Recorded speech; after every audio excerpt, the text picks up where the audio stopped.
They're worried that oil will be here perhaps this weekend, maybe early next week, and those fears are fueled by what has already shown up on these beaches. This is what those tar balls look like. 60 of them in the last 48 hours have washed up on the Florida Keys. The Coast Guard is still testing to figure out if they came from this.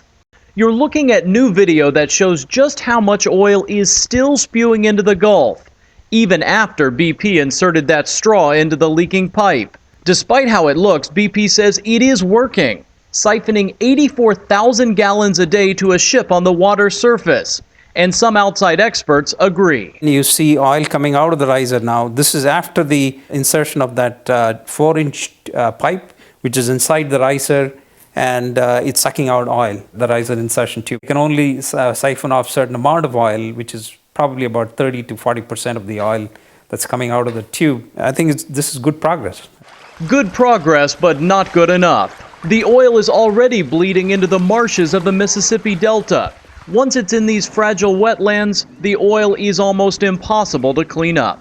46,000 square miles of the Gulf are now off limits to fishermen. I've been a stripper all my life. I don't know what's going to happen. In parts of the Gulf, the oil is breaching those booms. And this morning, some scientists are still worried parts of the massive slick could get pulled by the Gulf's loop current, make landfall here in the Keys as soon as this weekend, and then get carried right up the East Coast. Which is what makes those tar balls washing up along Key West pristine beaches so very worrisome. While the Coast Guard keeps testing them, those who rely on Florida's $60 billion a year tourism industry say the damage may already be done. People have called back and said, hey, we're not coming in June because of the oil. Nothing functions down here without tourism.